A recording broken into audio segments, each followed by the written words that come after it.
Bienvenue dans Les Filles d'Olympe, podcast intime et politique.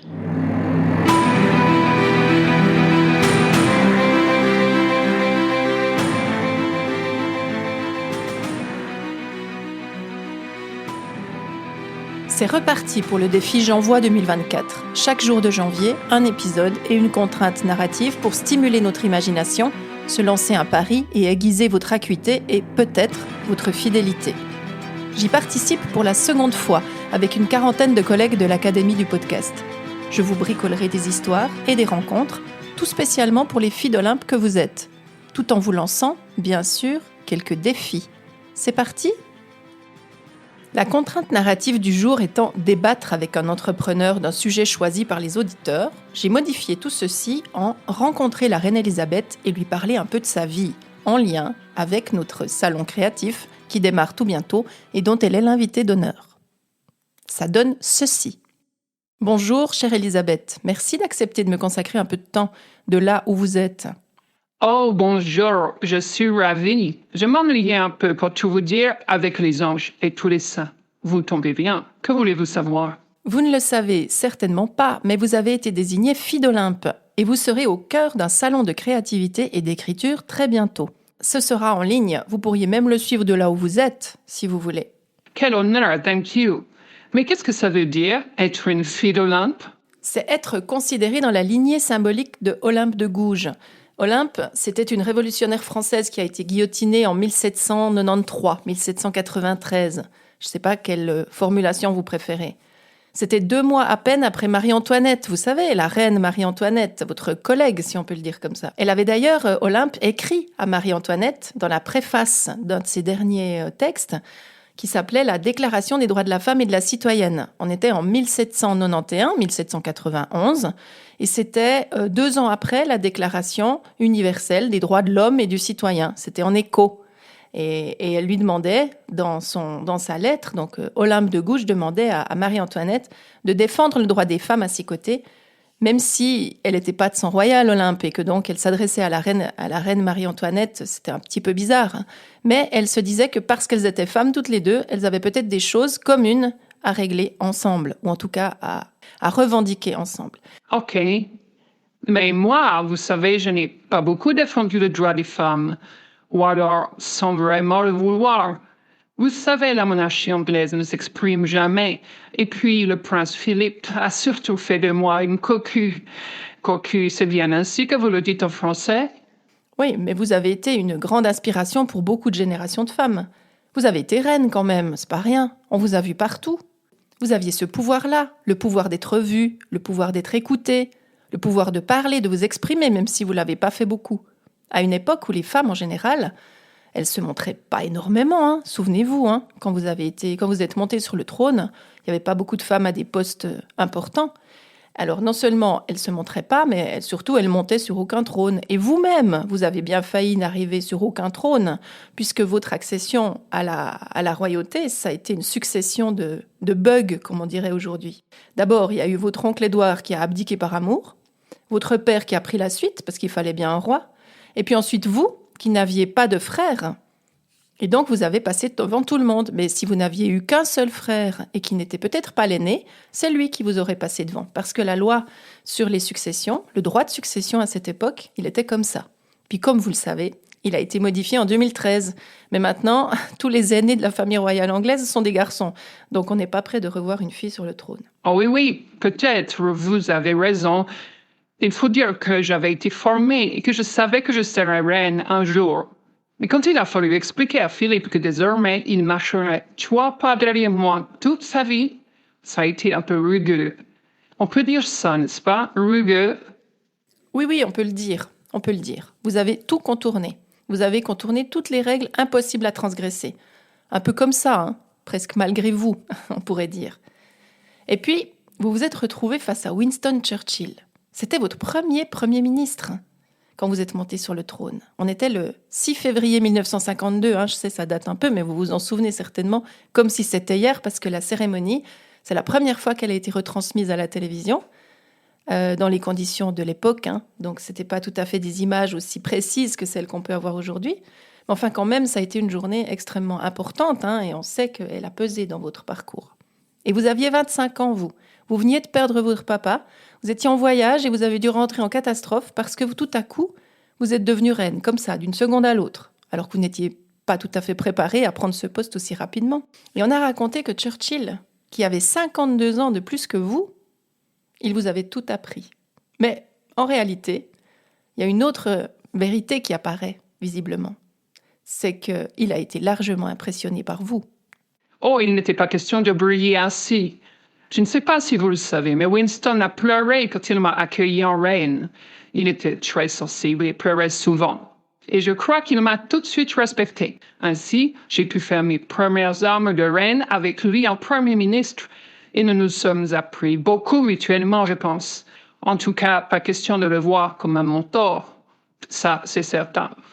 Et puis, est arrivée la Seconde Guerre mondiale. Et puis là, vous avez été une sacrée nana parce que pendant la Seconde Guerre mondiale, vous vous êtes engagée comme mécanicienne sur voiture. Vous étiez quand même la seule de la famille à vous mouiller un peu dans ce conflit. Oui, mais il faut dire que j'ai toujours adoré les voitures. C'était un sacré moyen d'émancipation pour les femmes, vous savez. Et c'était normal de soutenir mes compatriotes.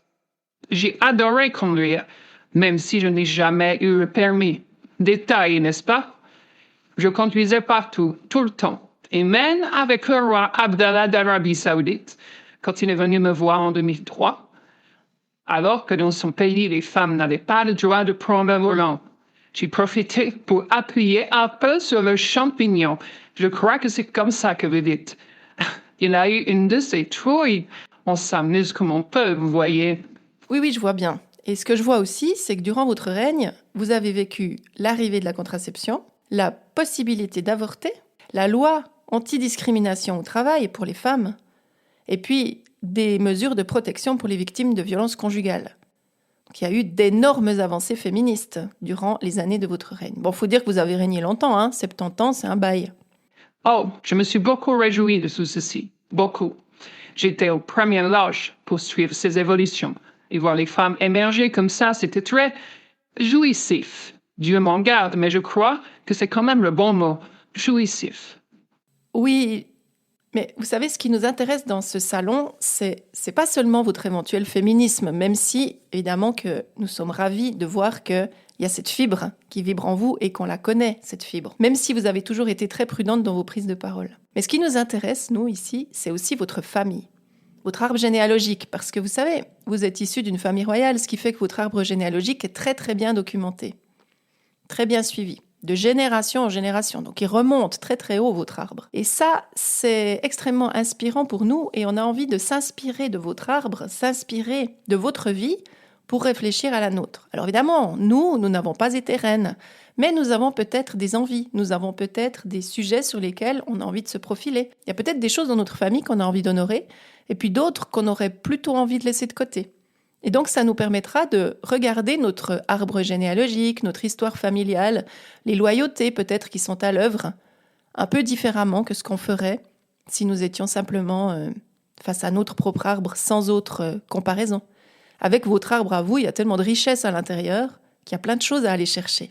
Et c'est ça, c'est ce à quoi on va passer un peu de temps dans le cadre de ce salon créatif. Mais on va aussi s'occuper de votre sac à main. Et on va s'occuper un peu de votre garde-robe. On va s'occuper de plein d'autres choses qui seront beaucoup plus légères en apparence, mais qui vont nous permettre de creuser des éléments nouveaux, différents, originaux par rapport à nos propres parcours de vie. Oh oui, je comprends. Je disais hier à Diana, oui, ici on s'est retrouvés et on est plutôt copines avec Diana. Je lui disais donc hier qu'il y avait eu quelques embardés dans cet arbre et qu'elle était censée amener un peu de son frais. On a vu ce que ça a donné. For God's sake, ça a été la chienlit. Oui, je comprends. Ça n'a pas été très facile, cette histoire. Mais vous savez, il y a aussi des résonances qui viennent des générations qui nous ont précédés, des répétitions qu'on va faire dans nos propres vies, qu'on fait qu'on fait sans trop savoir pourquoi on les fait d'ailleurs. Et en psychogénéalogie, on dit volontiers que l'arbre, il peut répéter des mêmes histoires de génération en génération. Parfois, on ne les comprend pas vraiment. On a des comportements qui sont hérités, mais on ne sait pas très bien d'où. Et donc, c'est important de s'en occuper. Parce que quand on s'en occupe, les choses, elles peuvent évoluer dans nos vies à nous. Surtout si ça nous pose problème. Alors, est-ce que vous, il y a quelque chose que vous auriez voulu changer par rapport à ce qui s'est passé dans votre arbre? Oh oui, je pense que si l'arrière-arrière-grand-mère de Camilla, Alice Keppel, n'avait pas été la maîtresse du roi Édouard VII, qu'il n'était autre que l'arrière-arrière-grand-père de mon fils Charles, nous n'en serions peut-être pas là. On parle du 19e siècle, mais ils se sont bien amusés de là où ils étaient, Alice et Charles, quand ils ont tout manigancé pour que leurs tout petits enfants, Camilla et Charles, ne se mettent à fricoter. Fricoter, quel joli mot en français. Oui, c'est vrai, hein, vous êtes vraiment une amoureuse de notre langue. Hein. Ça me touche beaucoup de vous entendre parler français. Merci de le faire. Hein. C'est tellement précieux pour nous de vous écouter. Et puis, au XVIIIe siècle, il y a eu Louise Renée. Vous vous souvenez? Louise Renée de Penencoët, la maîtresse du roi Charles II d'Angleterre. Elle était maîtresse du roi Charles II en Angleterre et en même temps, elle était agente secrète pour Louis XIV. Et cette Louise Renée, c'est à la fois une ancêtre de Diana et de Camilla, ce qui est quand même très fort. Oh oui, vous savez, dans les familles royales, la consanguinité plane un peu partout. À force de nous marier entre nous, ça crée quelques petits couacs. Regardez les oreilles de mon fils. Oh non, Elisabeth, vous n'allez pas nous faire ça. Pas la plaisanterie sur les oreilles de votre fils, quand même. Vous savez, ça me fait penser, c'est drôle, ça me fait penser à la BD de Liv Strömquist. Vous la connaissez peut-être. Elle a écrit cette BD il y a quelques années qui s'appelait Les sentiments du prince Charles. Puis elle commençait sa BD avec la fameuse phrase de votre fils quand il a présenté Diana à la presse et qu'on lui a demandé s'il l'aimait. Et il a dit oui, suivant ce qu'amour signifie.